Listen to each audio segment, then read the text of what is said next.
Hi everyone, welcome back to Mr. Mescher's Lessons.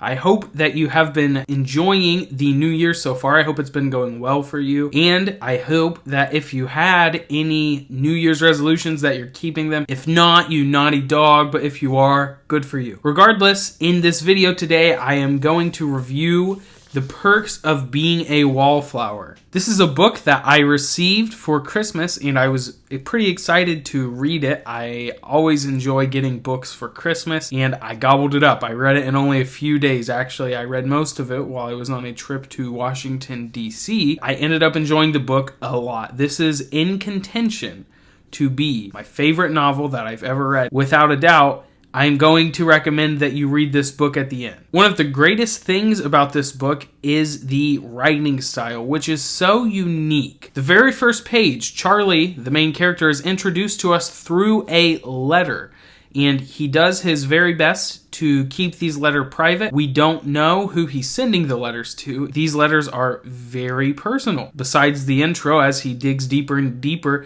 he speaks about things that I would have never expected to read in a novel, and I was very happy to see that his writing style was so off the cuff, and it was so informal, yet it felt genuine.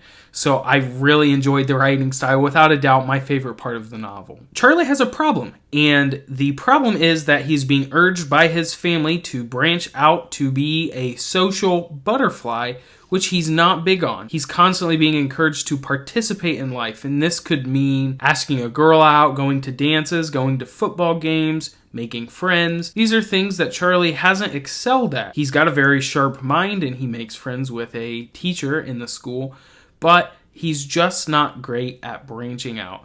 So the novel works to unfold Charlie and make him more social while also revealing a very introspective part of himself. The novel is very witty and it has a lot of witty comments, but it's careful with intentionality in a way that makes you not truly understand if he is being serious. Is he telling us this when he knows maybe he shouldn't? Or is he just sharing this because he doesn't know any better? Some of the information that he's sharing is so trivial, yet it's so interesting because his writing style is just very informal and off the cuff in a way that makes you want to keep reading. It feels like you're talking to a friend. And as I read this over only a few days, this felt like I had a genuine connection to Charlie. I looked forward to reading the book every day to see what he was going to talk about. Charlie has a pretty regular family, but he has a very special connection to an aunt. When he was younger, he was very happy with this aunt. They spent a lot of time together, and it's kind of implied by her that she picked him as her favorite nephew. Unfortunately, this aunt died in a car crash, and as Charlie's mental state goes up and down, more information is shared about her. It seems that maybe some of his problems were caused by the death of his aunt. The novel is also very family-oriented. Charlie has an entire family. He's got a mom and a dad, a brother and a sister, a brother who's in college. With this being written in a very 80s to 90s style vibe to it, it's very interesting to see the family dynamic of the time and the ideals that they carry. Charlie's brother goes off to college. It's very interesting to see how it's described and how his brother is described, the kind of things that he likes. Without a doubt, my favorite part of it is that it's just so virtuously introspective.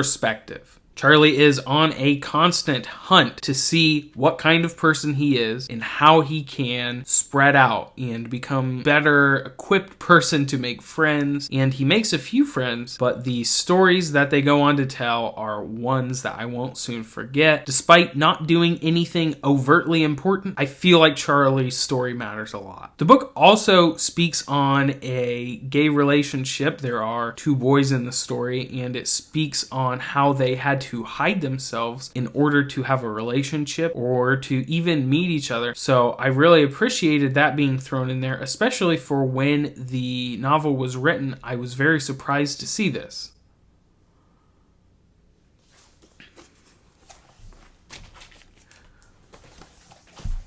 I'll go ahead and read my favorite quote from the entire book, which is about in the middle of it. And all the books you've read have been read by other people, and all the songs you've loved have been heard by other people.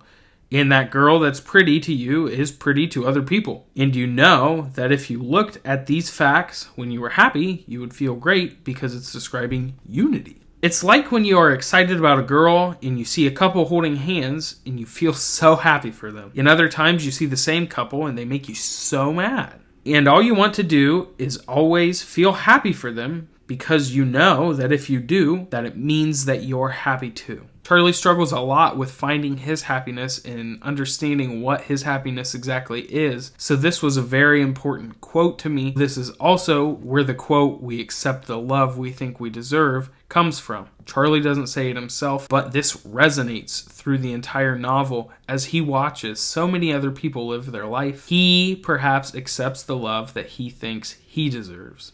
Without a doubt, I am going to recommend that you check this book out.